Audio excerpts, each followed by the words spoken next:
Salvete omnes, this is Emilia, also known as TheMartianGeek, and welcome back to the Bayonetta scale. Last time we discussed levels 3 and 4, so let's move right on up the scale with level 5. Maybe, but I'm optimistic.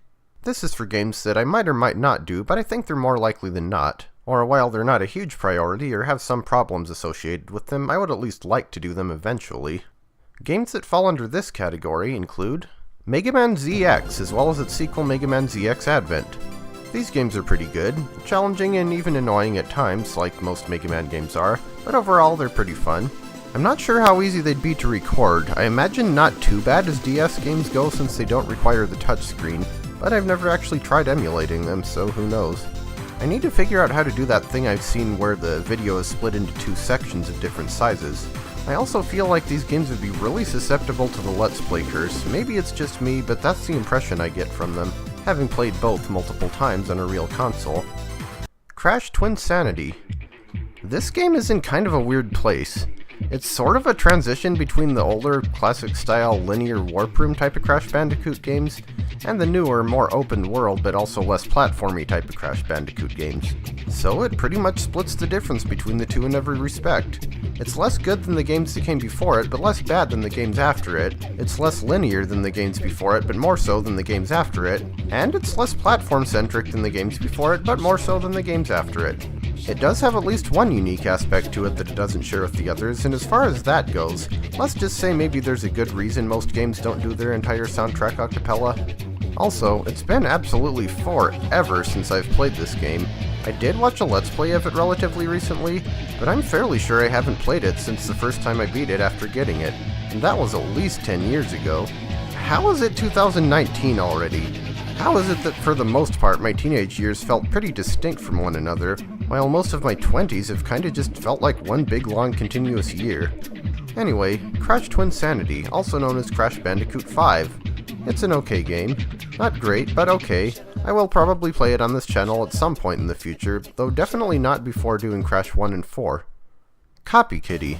Again, this is a game that I have already played on here, but it was not a comprehensive playthrough, and it also wasn't the most recent version of the game. In the past 4.5 years, give or take, there have been some new updates, changes, some polish, and new stuff added and all that. And I feel like there's enough in the game that I didn't cover in my Let's Play back in 2014 that another one probably would be justified. Back in September or so of last year, I was playing this game a lot. I went through the story mode with both characters on both difficulties, including Boki's normal and hard mode extra worlds, and I even made some decent progress in endless mode. Naturally, I'd want to do all of that in a new Let's Play, but that would be a lot of content to cover. Now that I'm actually capable of playing through the game as Savant in hard mode, and as Savant in hard mode, I would be doing all of those in addition to the regular Boki normal mode playthrough, which basically means I'd be going through every level 4 times, and that without a doubt would burn me out. Hey, I just made a rhyme. I could do it, but I definitely want to have a couple of other projects going at the same time to stave off some of the burnout, especially once hard mode rolls around. The Legend of Heroes Trails in the Sky, the first game in what turned out to be my favorite RPG series of all time. I still think Radiant Historia is probably better as an individual game, but it's one game. Now when it comes to doing a Let's Play, well, Trails in the Sky is a great game. I have yet to play anything in the Trails series that wasn't, but it is pretty long, as RPGs tend to be, and rather intricate when it comes to things like side quests and NPC dialogue, even for the genre. At least the first game in the series is one of the shorter and easier ones, though.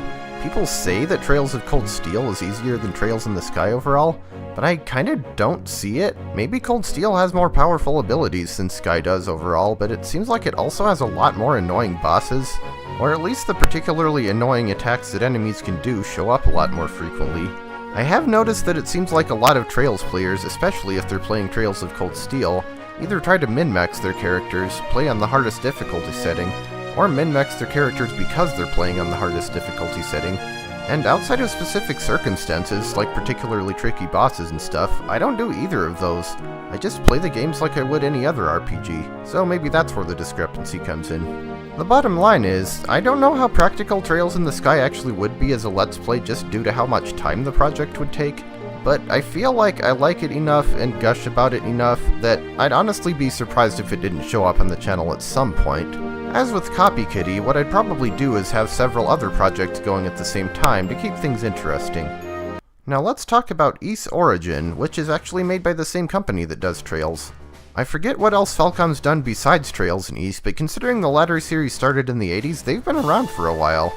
Actually, the reason I decided to try the Ys series in the first place is because it was made by the same company as Trails. I'm pretty sure I'd heard of it before then, but I'd never really played much of it, and it convinced me to give action RPGs another shot as well. Ys Origin is kind of a special case in the series too. Chronologically, it comes before all of the other games, so it's basically Ys 0, but it wasn't the first one made. It came out in 2012 in the US and 2006 in Japan. I believe it was recommended to me to start with that one, it being a good first game in the series to get into. It's modern but not too fancy, and there's not too much stuff to keep track of as far as the combat goes, unlike some of the others where you have multiple party members to juggle or you have to run into enemies in a certain way to attack them. Now, while I did enjoy the game, it was actually pretty hard, at least for me. I'd rank it right up there with Mega Man and Bass and Gianna Sisters Twisted Dreams as being one of the hardest games I've ever beaten. I'd throw Copy Kitty Hard Mode in there too, but that's hard mode. I was just playing on the base difficulty for Ys Origin, and it was still giving me a run for my money.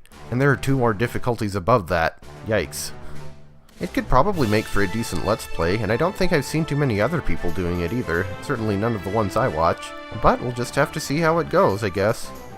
More Kroz games, and in this case specifically Temple of Kroz, The Final Crusade of Kroz, and The Lost Adventures of Kroz, which are Kroz 5, 6, and 7 respectively.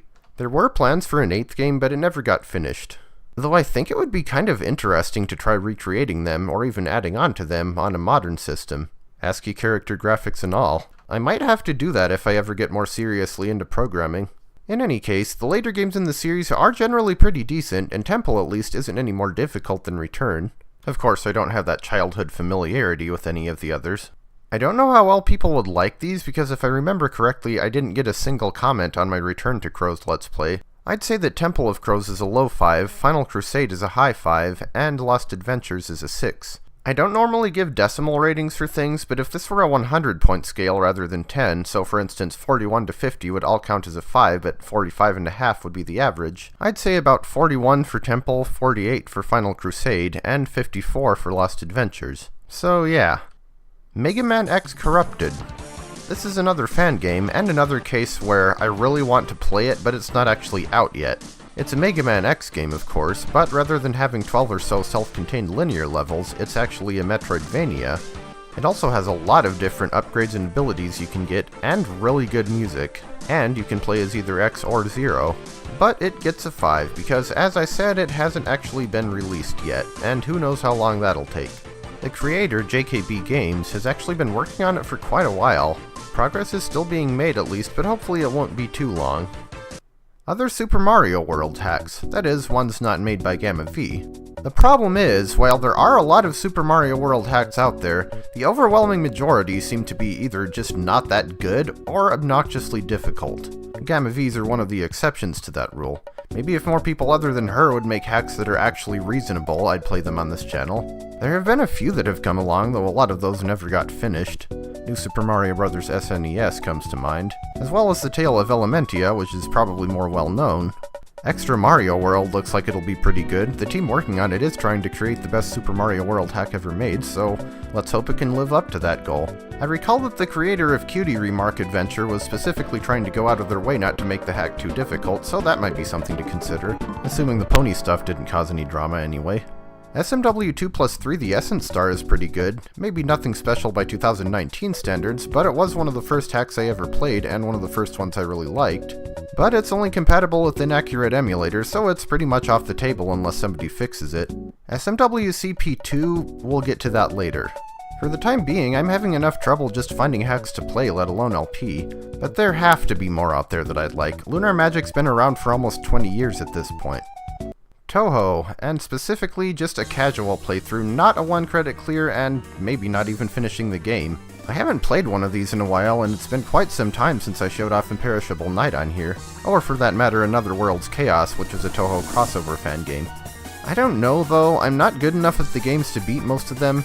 If I remember correctly, I have beaten Perfect Cherry Blossom on normal and Imperishable Night on easy, but do you really want to see me just play through the first 3 to 5 stages of a game and then die? And even if I actually did beat a game, there's still that problem with the endings. That being that Zune does not actually want people to show the endings for spoiler reasons. Now, I could easily just say too bad so sad and show the endings anyway, because honestly, that attitude for any work of media has always struck me as rather entitled. But I don't particularly feel like dealing with potential rabid fan drama.tumblr.com that might ensue as a result of doing that. Honestly, this one probably should have been a 6. But I feel like eventually the context will come up where it'll be the right time for a little Touhou. We just have to wait until that context comes. Cubis, both the original game and the sequel. I showed a little bit of Cubis 2 during an announcement video a while back, but they might be worth considering for a full analytic LP.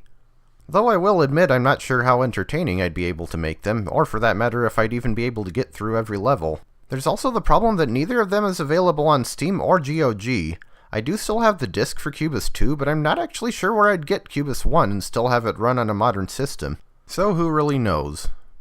Speedy Gonzales Los Gatos Bandidos. Another licensed game on the Super Nintendo that's not amazing, but decent. There's kind of an interesting story behind this one in respect to emulation, though.